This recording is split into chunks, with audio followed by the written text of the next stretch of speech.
Our special guest today is Emiliana Vegas. Emiliana has been highly recognized for her career working to inform education policy in the so-called Global South. She's been a leading economist at the World Bank, Division Chief of Education at the Inter-American Bank, and co-director of the Center for Universal Education at the Brookings Institution. She's a professor of practice at the Harvard Graduate School of Education and lives in Cambridge, Massachusetts. And she's the author of a fascinating and ambitiously titled newly released book, Let's Change the World. Emiliana Vegas, welcome to Next Steps Forward. Thank you for having me. I love the title of this book. We're going to get into it later. That's what this whole show is about. And so I really appreciate your time here, especially given your busy schedule. So first question, help me get my bearings when it comes to your education policy work in the Global South. Could you define the Global South? The Global South is a term used mainly in the Global North to refer to countries that are in the Southern Hemisphere and that have less development than countries like the US and most European countries, for example. And what drew you to focus professionally on that region and on education policy? So I actually am originally from the Global South. I was born in South America and I came to the United States to study in high school. It was part of my parents' belief that their children should have a great education, and they didn't believe that there were great schools in our country, in Venezuela at the time. And so they made a big investment at the time in both resources and emotional strain on all of us to be a part at the time when you didn't have iPhones or internet, or we had to communicate by regular post, snail mail, and very expensive phone calls once a week at most. And when I returned home for college, I realized that I had a huge advantage over my peers who had come from some of the best schools and were some of the best students in the rest of the country. And yet, I didn't have to work as hard in college as I had worked in high school. I wasn't as challenged. And I felt very early on that it must be because countries like my own didn't have a good public and private education systems that we didn't progress. And I decided to devote my life to that cause. How old were you when you came here? I was almost 13, so just turning 13. And because of the differences in the education systems, I actually skipped a grade. So it was particularly challenging. I had finished what was primary school in Venezuela at 12, or almost 13, and I entered ninth grade at that age. And anyone who knows me knows I'm not particularly tall. I've never been. So I was not only younger, but I was shorter and I was more girlish than my adolescent peers. It was not fun, I put it that way. But I did enjoy and really appreciate the opportunity to be in an environment that was so challenging in multiple ways. And I knew that it was a sacrifice that my parents were making, and that I should make the most of it. So even though it was not fun, it was definitely a learning experience. Let's Change the World is focused quite a bit on the world of international development. For those who don't know, what is international development? International development refers to institutions that work to improve economic development and social welfare in low and middle income countries. So they work through providing resources and technical assistance to these governments. And in your book, you explain that there are 5 main types of international development organizations, excuse me, or IDOs. What are those 5 types? What do they do? And how are they different from each other? Sure. So the first broad category are what I call global funders. These are organizations who get most of their resources from the countries themselves, from both wealthy and poor countries. And then they work through governments to help them adopt better policies, implement programs that will work to improve economic development and reduce poverty.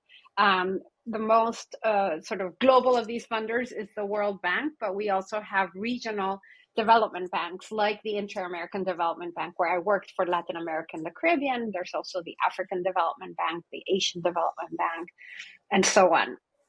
The second major category is what I call private philanthropies, and they differ from the global funders in the sense that they are not funded by governments or by taxpayers' resources. They're rather funded by very wealthy families or individuals who want to help the cause of international development. Some of the best known are the Gates Foundation. In education, I'm on the board of a Swiss foundation called the Jacobs Foundation that does a lot of work to improve learning outcomes among children worldwide, and so on. And then the third category is what I call the advisors. So there's a lot of think tanks and both for-profit and nonprofit consulting firms that provide research and evidence to international development organizations and governments in low and middle income countries to help them develop.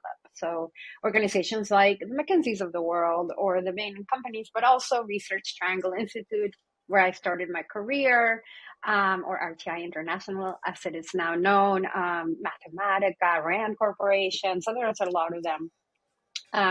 Then the fourth category is what I call conveners. These are organizations that don't necessarily provide funding, but they do convene the major stakeholders and help set agendas, help find common ground to move forward in international development as a whole. The best known, of course, is the United Nations. I group Brookings in this category, and I should say that I group them in their main sort of function, but many of them can, carry out other functions. So, for example, the global funders also advise and also convene, but their major sort of role is really to provide the financial resources. And then finally, I have the group called implementers, and I want to say really last but not least, I mean, they're so important. They're organizations like UNICEF, Save the Children, and many others that are present in country and work alongside governments and other non-government organizations to really deliver the programs that are funded by other players, including governments. The title of your book is very optimistic and aggressive. How'd you come up with the title? Oh, that's okay. So there have been other books written by former international development officials that have been very critical of these institutions. And they generally refer to them as institutions where people, may have started with the right goals, but over time got very frustrated and, frustrated by the lack of results, and then therefore stopped kind of being enthusiastic about it. And I actually had a very different experience myself. And I think part of it is that I always felt like I could make a difference, and I always had a way of figuring out, or I tried, right? And when instead of getting frustrated, I just moved on to a different organization when the time was there. And so my book really tries to shed, first of all, a positive light on the organizations without being naive and recognizing that there are a lot of issues with them and challenges within them. But I also feel like they provide an incredible platform to really make a difference. And so I was able to navigate them effectively. I avoided sort of what I call the trap of the golden handcuffs, which is they do have incredible benefits, especially retirement benefits. And so a lot of people are afraid of leaving them when they're ready to leave because they're going to lose on these benefits. And that's a reality. And so you have a not insignificant group of staffers who really are no longer committed to the mission, and they're just kind of counting time to retirement.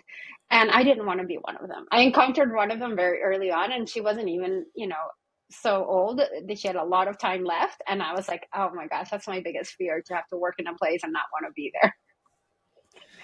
You've mentioned that international development is about reducing poverty and improving human well-being in the world's poorest regions.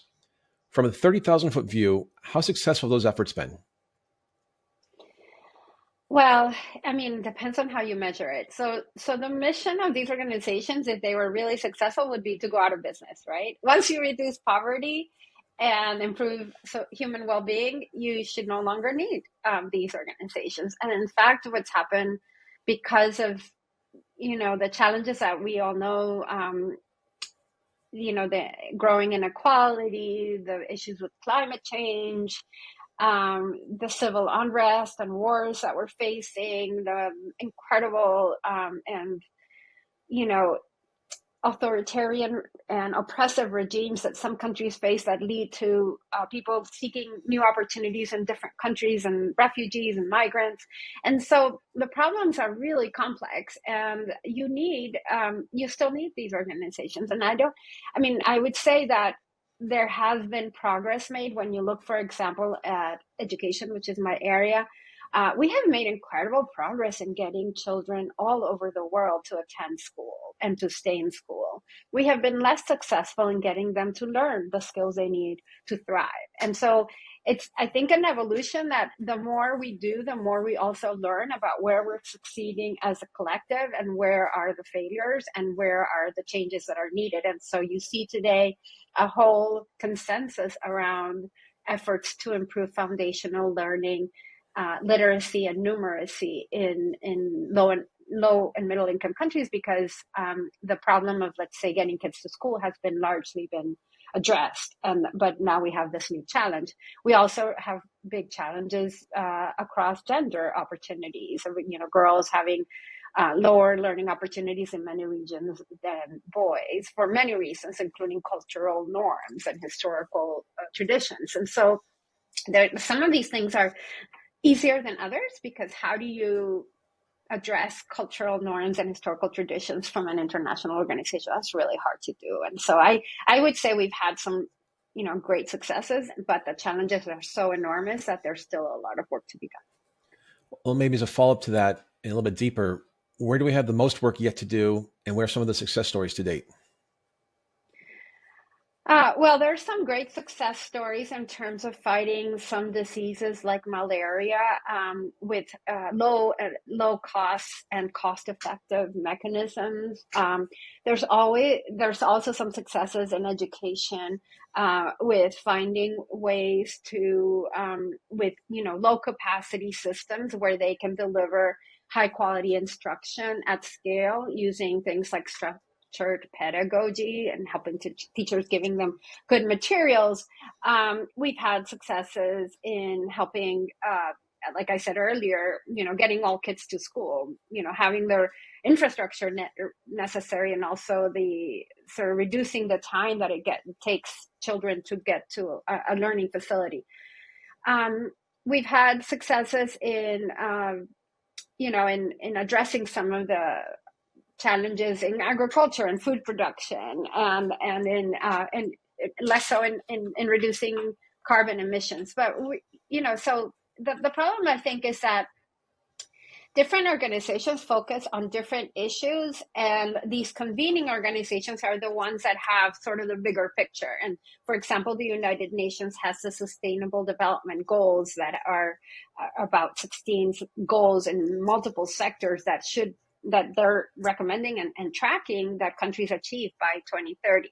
And we're far from that. And so we're far from that, in part because it's costly and challenging to get there, and also in part because the world faced this incredible pandemic in 2020 that sort of made us stop, for example, offering education. Most schools closed, and we had so many restrictions on our capacity to deliver services to people. So it's a combination of man-made and sort of other man-made disasters and things that sort of happen that we have no control over.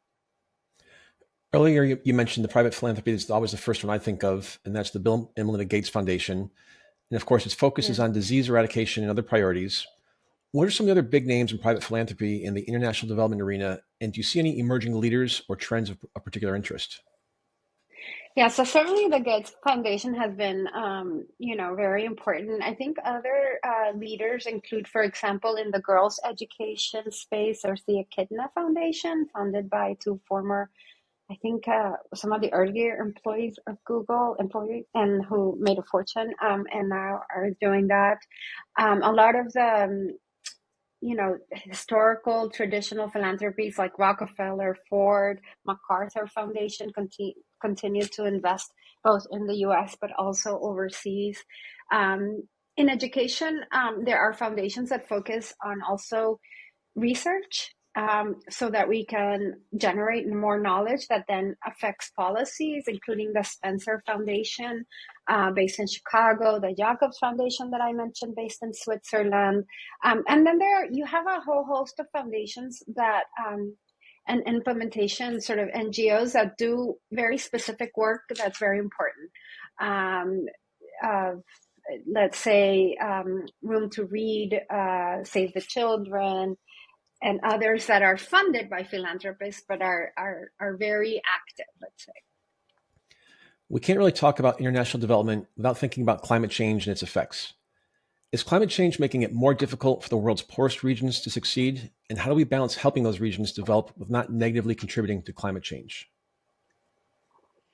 Well, the puzzle is that the biggest contributors to the climate change issue are not the developing regions, have been historically the US and China as it's been developed. And so there's this big argument for large countries like India and Brazil that if they adopt the sort of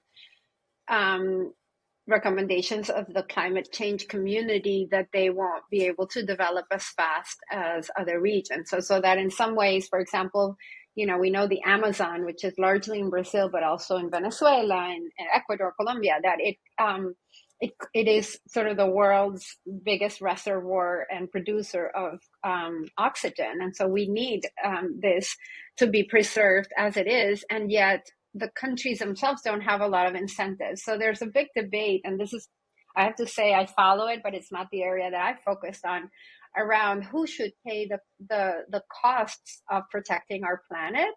And given that some advanced economies have been contributing more to the climate change problem, and now they have the resources to perhaps draw back on their contributions, not as fast as we wish, and depending on the leadership, as we know, of each country, how seriously they take it or not. But then if we impose the same regulations in the poorer countries, it's costly to, limit production in some industries that then affect the climate. And so who should those countries be compensated for, reducing their own carbon emissions? And I believe they should. And I think that's part of the work that international development organizations and conveners do, is trying to mitigate the impact of those producers of carbon emissions that hurt our climate, but also the cost of limiting that for them in terms of their economic development and creation of wealth that then will benefit their own citizens. A common belief is that banks, and especially the very big banks, are just in it for themselves and they don't do anything that doesn't benefit them. As one of the 5 different types of players in international development, are the multilateral development banks forces for good? Are they just in it for the profits? Or is it a combination of both? I really think they're a force for good, but of course it depends. And of course, having worked there for 20 years, I would be really crazy to say otherwise. But I think, to be very honest, they have the opportunity and the mandate to be a force for good. There's nothing more inspiring than you walk into the lobby of the main headquarter building of the World Bank, and you see in big sign, "Our dream is a world free of poverty." And that's how you start your day. The IDB where I worked is, we are all about improving lives. That's the message. And it's just so inspiring that every day, if you remember, why are you there? What are you trying to do?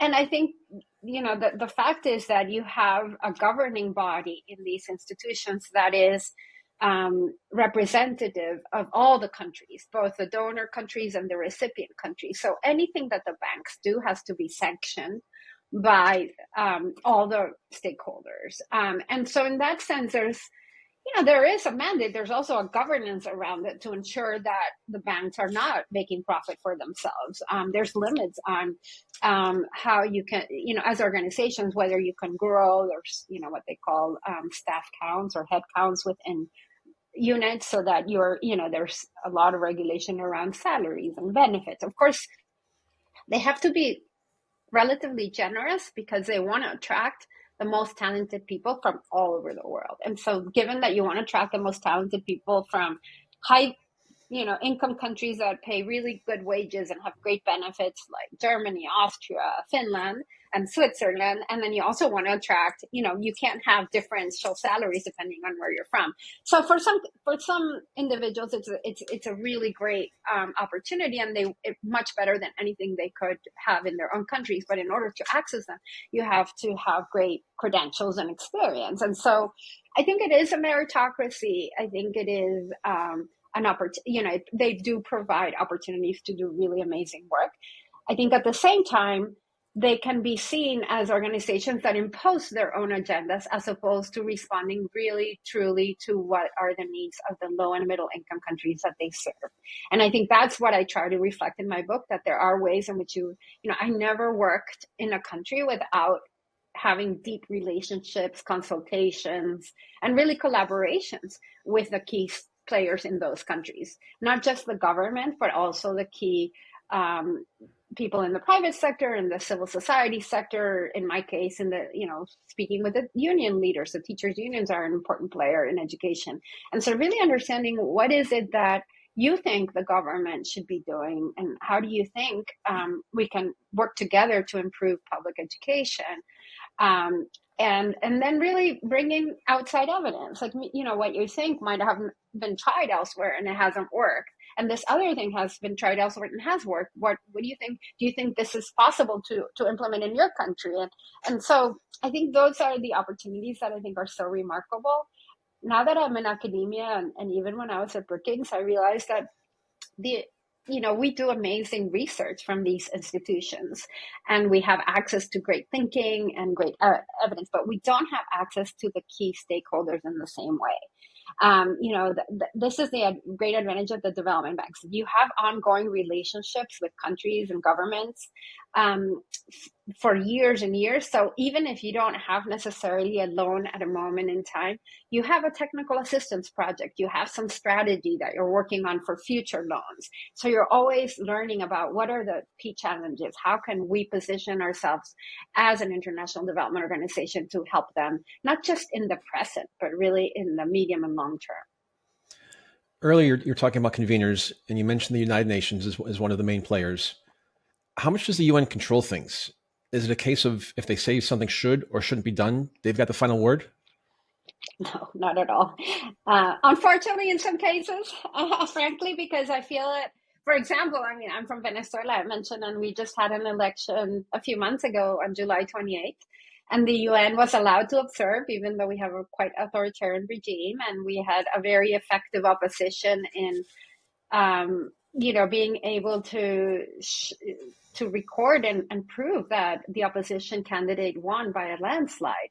And the UN has confirmed this, and the Carter Center and many international conveners, like the Organization of American States, which has a huge voice in Latin America, and yet they haven't been able to get the current regime to admit that they lost, to provide evidence that they won, which they don't have, of course, but moreover, to stop hurting people.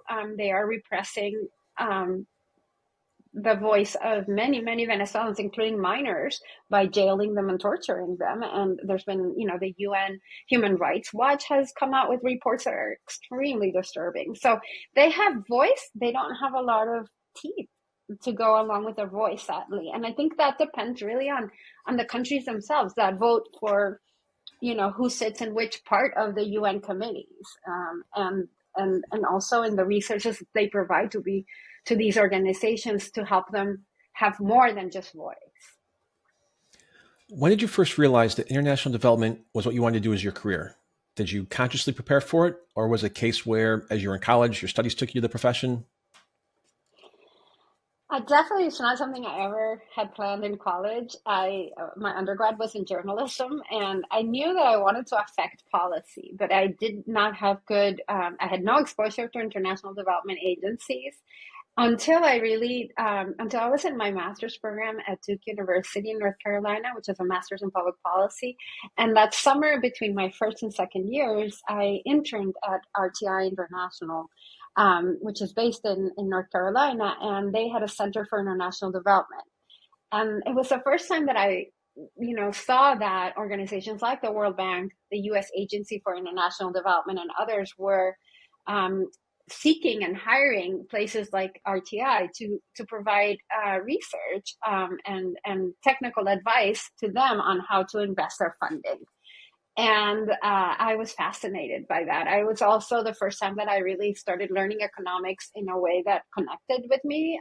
The professors that taught economics in my program were all economists of education. And my direct supervisor at RTI was also an economist working on education policy issues. And so it all sort of came together that I could use my emerging economic and policy analysis skills to help countries improve their education systems through policy analysis. And to be honest, even when I graduated and worked full time at RTI for a few years, and then decided to get my own doctorate in economics of education, my goal was not to work full time in international development, but to contribute through academia. But life, has its twists and turns, and I ended up enjoying much more the work of not just being a researcher, but producing research that is directly impacting policy making. And so I felt like academia, at this stage in my career is great because I have all this experience that I can refer to. But that experience was really exciting when I was younger. Perfect segue for the next question. My introduction at the top of the podcast was just a thumbnail sketch of several decades of your work. Would you paint a more detailed picture of your time at both the World Bank and the Brookings Institution? Yeah, so I started at the World Bank right after getting my doctoral degree here at Harvard, where I now teach. And I started in a program that is called the Young Professionals Program. It's a program where they admit between 30 and 40 young professionals, meaning people 32 and under, who have to have had a graduate degree, so not just a college education, and some experience in international development in any field. So they recruit for rural development, for health, for education, for transportation, anything. So some are engineers, a majority are economists, but they also recruit lawyers, sociologists, etc. And it's a great way to enter these institutions because as a program and because you all enter together, they treat you as a cohort and they give you a lot of professional development opportunities. One of them is by design, the first year you're in a part of the World Bank, and the second year you have a second rotation. So already you have some, ability to see different parts of the institution. And then after your second rotation, you should find yourself your first, they call it permanent assignment, which has to be at least 3 years, no more than 5 ideally. And it was a great way because you also get all this training about how do you lead teams, how do you work across cultures, all this work, how does the bank work, what's the difference between operations and research, what's the difference between technical assistance and projects that are more of lending, loans. And I spent 11 years navigating I was a young professional for 2 years. I did 4 years in the Latin America education team and then 4 years in the global practice. And it was a great exposure. It gave me the opportunity to learn about education policy, not just in the area that I had worked in my dissertation, which had to do with how to attract, develop, and retain good teachers, but also how to work, in school finance and in lifelong learning and early childhood. So the countries have different demands, and you sort of have to do research in many areas and design operations to support these countries, both lending operations and technical assistance grants to help them address some of their challenges. So it was incredibly enriching and exciting. And although I worked a lot in Latin America, I also had the opportunity to travel to India, to Africa, to China, to Thailand. And so it was like a whole world that opened to me. And I guess, after many, many years there, after 11 years, I really concluded that I wanted to devote most of my efforts to Latin America and the Caribbean. I recognized that they had huge challenges, and also that Um, because sub-Saharan Africa and South Asia are still behind in many development indicators, a lot of the funding, a lot of the sort of advanced economies really want to solve those countries' problems first, and they invest a lot more attention. And so I felt like Latin America was getting neglected. I still feel that actually, by at least by the global funders and the private philanthropies as in general, they prioritize. So I felt like, well, I can, make a difference in this region, and there's a lot more attention going to the other parts of the world. And I also have a competitive advantage. I speak the languages and I come from there. And while the countries definitely differ a lot, there's a lot of similarities in our histories, and in our language. And so that was that. And that led me to move to the Inter-American Development Bank, where I headed their education division for 7 years.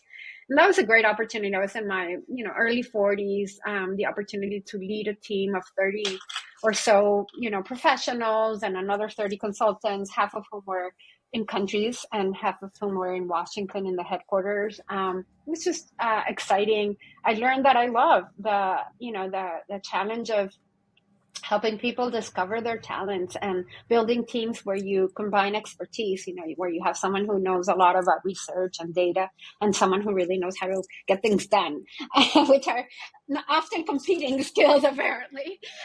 And so, that's kind of the best combination. And then also I had the responsibility of telling people where they would have to be physically with their families for a few years. And so how do you navigate that without making bad decisions that will hurt a person and their family? And so you have to do a lot of conversations, a lot of negotiation, a lot of trying to figure out if I move this staff person from Trinidad and Tobago to Jamaica, who goes to Trinidad, and where does the Jamaica person go to? And so it was quite interesting. But it's also very challenging. I had very little control of my schedule. I was always kind of, putting out fires in some ways, both from my own team and the issues, but also responding to the needs of the vice president and the president and people above me. So you're, as they say, you're kind of the classic middle manager in those positions. Even though you have some authority and room to make a difference, you're still kind of in the sandwich. In the worst part of the sandwich, someone was saying like that, wet lettuce after the sandwich has been sitting there. And so it was really important because I just had been doing it for 7 years, had learned a lot, and recognized that it was time to move. That I went to Brookings, and that was a great experience as well. I would say the challenge for me during my time at Brookings was that well, first the pandemic hit shortly after I arrived, so I was stuck in Zoom world and having a lot of meetings via Zoom. And I'm a very social person. I like to work in teams, and it was really impossible. But also the institution itself is an institution where scholars work very independently. So that part where you lead a team, even though I had the title of director, you actually weren't leading teams, you were facilitating resources. And it wasn't as fun, and I guess as fun for me personally, because although I love research, I really mostly love the sort of producing research that is used. So now at Harvard, I get to do both. I get to share research, not just of my own, but of the whole world, with my students who are coming to Harvard to really learn and go back to their countries or stay in the US to change the world. And I also get to do my own research, and I also get called by a lot of organizations across the world for advice and for helping connect to others. And so I love playing that role. I think I'm in the right place for now. And hopefully for the rest of my career. We'll see. Not many people can say that, so congratulations to you for that. What are a few of the most exciting and most rewarding projects you've worked on, ones that you feel you've made the most difference? I really think the one I'm most proud of is really a series of projects that began when I was at the World Bank as a fairly, just after I graduated from the Young Professionals program.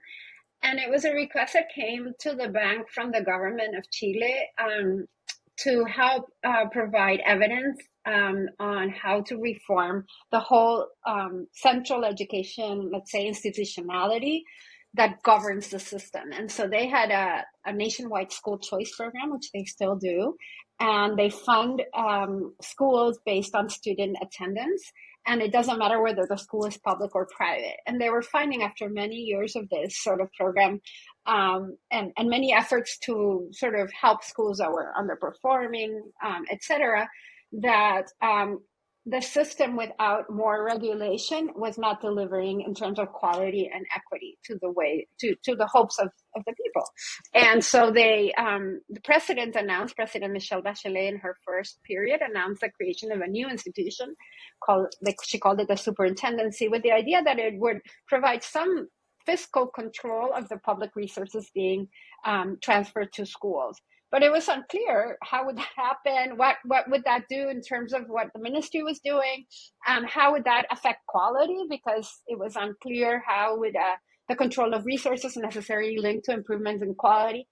So we were tasked with the sort of really exploring how other countries that have similar systems where students choose or families choose a public or a private school that is funded by the government, how did they guarantee some level of quality and fairness in the system? And so we looked at systems like New Zealand, Australia, the Netherlands, Belgium, some of the UK's systems, and we really went in depth to what kind of institutions do they have, what do these institutions do, how do they share these responsibilities of quality assurance, and it was a great experience, and it led to a huge reform in Chile that was sanctioned by Parliament, and that then created not just the superintendency, but an agency for education quality that now assesses schools, provides information to schools for improvement, and supports schools. And then later on, when I was now at the IDB, they came back to us and asked for help on how to strengthen public education, because that whole initial reform had provided some resources and supports to schools to improve, but it hadn't prioritized public schools. And this migration of students, let's say, from public to private schools continued over many years. And it wasn't necessarily now a problem of do public schools provide quality, but as a country, they were asking themselves, do we want a system where some students are attend private schools at each price point, and the poorest students are left to public schools? And is that the kind of society we want? And they came to the conclusion that they didn't want that kind of society, that they wanted a less segregated system by socioeconomic background of the student. And so we were there to, again, look at other experiences outside of Chile and provide some advice, but really hand in hand with not just the Minister of Education, but the Minister of Finance is very involved in Chile in all things, of course, because they have budget implications. And so it also, as someone who had worked in education for a long time and as an economist, I have to say, it's rare that you have a Ministry of Education that recognizes that how you fund the system actually creates incentives for improvement in quality or not. And so it was a very interesting learning experience, and something that I'm proud of is all these reforms that have happened over time. It doesn't mean that they don't still struggle with a lot of challenges, but I will say it's one of the fastest improving countries in our region, and also one that has managed to reduce learning inequality by socioeconomic background of the student. I can tell by the smile on your face and the uplift in your voice how proud you are of that. So congratulations to you. That's phenomenal. It's amazing. All right, let's get into your book. Let's Change the World is a book for current and aspiring change makers. You've divided it into 3 parts. First, how you get in, then how you thrive, and how to make a real difference. That's a lot to tackle. Why did you want to write the book? When I moved to Harvard, I encountered a lot of really aspiring change makers, our master's and doctoral students who came to my office hours or to my classes to learn about how these organizations work. And I realized that the sort of general knowledge was very, very slim, let me say it that way. So many of them, I gave a presentation my first year about sort of, which actually was the initial table that's now in the book about these 5 categories and types of organizations.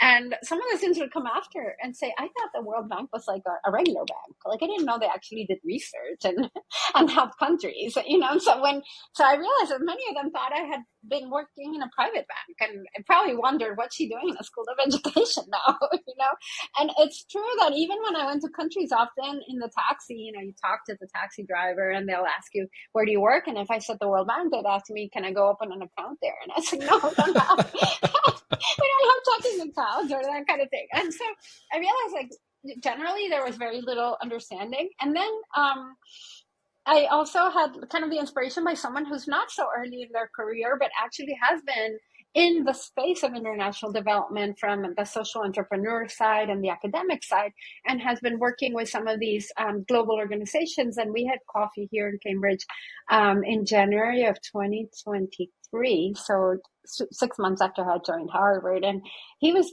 probing me and asking me lots of questions about how does the World Bank work, and I don't understand why I get told this, but then it's that, and I don't understand. And so I gave him like the very like frank, here's how it works. This is why you should talk to this person and not that person based on where they sit and what their interests are. And he, at the very end of like a 2-hour coffee conversation, he said, you should really write a book. You would help me and others like me. And honestly, like, I teach all my courses in the fall strategically to have more time in the spring. So this is January. I was going to be reforming some of my courses, drawing lessons from the fall experience, but I had time on my hands, and he planted this idea, and I just ran with it. So I'm very grateful to Noam and Griff, who ended up writing the foreword to the book. What do you hope people who read it will take away from the book? I hope that people really learn from the book what they need to do to make a difference in the world through international development or otherwise. I think it's, often when I talk about the book or I present it, people say there's lots of career tips that are applicable to other spaces as well. But my hope is really that I think most people who, get an education want to balance getting a well-paying job with making a difference in whatever area they're interested in making a difference, whether it's in the health or whether it's in their local community, whether it's in the governing bodies. And sometimes I feel like young people get discouraged when they want to make a difference. They feel like the only way to do that is to kind of be a volunteer or really get a low wage, that it's a sacrifice. And I found my way in education, which is historically one of the lowest paying professions, right? Unfortunately, and I think unfairly so, because teachers to me are heroes and should be recognized much better. But I found a way to, not become rich, but at least have, a middle class life and be able to support my kids through their education. And I'm very proud of them now, thriving, because I felt passionate about a topic and I pursued learning the most I could about it. I invested a lot in getting my own skills, but then also I had great mentors. I had great supervisors. I had great colleagues. And so I think that I'm very grateful, let's say, to the opportunities that I was given by many, many women and men who went before me. And I just wanted to do the same, to support others. And I reach like 100 students per year through my classes at Harvard. But I think this book will allow me to share that with many more. So. And before I forget, where can people find your book? Oh, everywhere. All the major online sellers, Amazon, Barnes and Noble, bookshop.org, Tertulia, they all have it. And I'm happy to say that some of them have run out of stock, and so hopefully they reorder. And hopefully your local bookstores too. Ask around. Many libraries are getting it. I was just at the New York Public Library, and they have a copy there, so they're making it accessible. So I'm excited. How does that make you feel? Your book's in the New York Public Library. Amazing. It was so beautiful to be there. It's a wonderful space, and they were very generous in hosting a conversation around the book. And I was very impressed at the sort of, we had these young professionals, but we also had some student from middle school ask a question. How can she already prepare? I was like shocked. At middle school, you're already aspiring to change the world and thinking, what skills do you need? Wow, you're ahead of the game. I say we need more people like her. Definitely. So Let's Change the World isn't a business book, but you mentioned a moment ago, it does have some career tips in it. Would you share a few of those? And your father had what I think is some exceptionally wise advice for you. And would you share that also? Yes. So, that's one of my biggest, I think, lessons from my dad. I have many, but career wise, that is one of the early on in my career. I mentioned I was working at RTI. It was the first time I learned about international development, and not only that, but the first time I had the opportunity to travel to Africa, to the Middle East, to other countries in South America, and to see sort of international development in action. And imagine telling my Venezuelan parents that I was going to go to Tanzania and Ethiopia. They thought I was crazy. That, like, you're from a developing country and you're going to go to Africa, and I had the best time learning and engaging with people who are so caring in those countries. And I would just be on a continued high of excitement and, in that zone that, they say is where you're at your best, where you're challenged, but you can also, you're in flow. And at one point, after probably a year and a half, I got assigned something that I wasn't so excited about. And I don't recall exactly what it was, but I do recall calling my father and, in a regular conversation. And he's like, how's work going? And I go, not so great right now. I don't know. I don't know if this is the right thing for me. And his answer was, Emiliana, what do you think?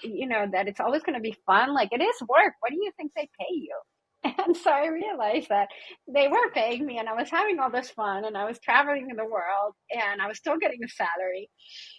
But at the same time, I made the decision myself based on that comment that, okay, they pay me and it should not be fun all of the time, but it has to be fun most of the time. And so I sort of back of the envelope rule of thumb, if a job for me is not exciting and rewarding more than 70% of the time, or at least 70% of the time, then, I really think a lot about whether it's time to move. So I recommend to others to do the same. Like, there's always in every job going to be about 30% or, maybe it's slightly less of work that's bureaucratic, that's boring, that's required, or meetings that you really wish you needed to attend. That doesn't happen, of course, at Harvard. Of course not.